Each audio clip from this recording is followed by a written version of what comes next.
Hello everyone, আসসালামু আলাইকুম। সবাই কেমন আছেন? চলবে নাকি এমন একটা পিৎজা, তা আবার হোমমেড, একদম নিজের পছন্দ অনুযায়ী টপিংস দিয়ে স্পাইসি স্পাইসি পিৎজা। এনিওয়েজ, এখানে আমি চিকেন, সসেস এবং মাশরুমটা ছোটো ছোটো করে পিস করে আমার মতো করে ম্যারিনেটেড করে সেটাকে ফ্রাই করে নিয়েছিলাম খুব ভালো মতো। অনেকে বলে না যে সসেস বা মাশরুমের গন্ধ লাগে, তো এইভাবে যদি আমরা একটু কড়া করে ভেজে নিই তাহলে কিন্তু গন্ধটা লাগে না। আর যেহেতু পিৎজা বেক করার টাইম অনেক কম থাকে, তো অনেক সময় একদম রটা দিলে স্মেলটাও খুব বাজে দেখে, অনেকেই সেটা খেতে পারে না। That's the reason. অনেস্টলি বলতে আমি নিজে খেতে পারি না, এই জন্য আমি খুব ভালো মতো এটাকে ফ্রাই করে নিই, দেন পিৎজাটা বানাই।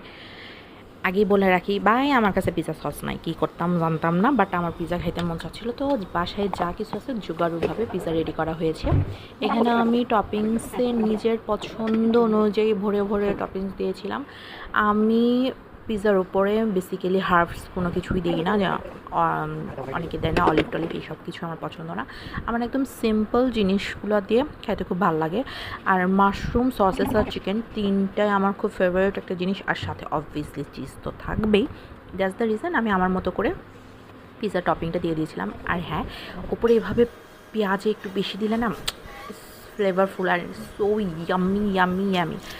আপনারাও কিন্তু এভাবে ট্রাই করে দেখতে পারেন, বিশ্বাস করুন খুবই ভাল লাগে। আমি ওপরে একটু চিকেনের যে এক্সট্রা তেলটা ছিল ওটা ছড়িয়ে দিয়েছিলাম, এটাতে না এটার ফ্লেভার আর টেস্টটা আরও অনেক ভালো আসবে, এই জন্য।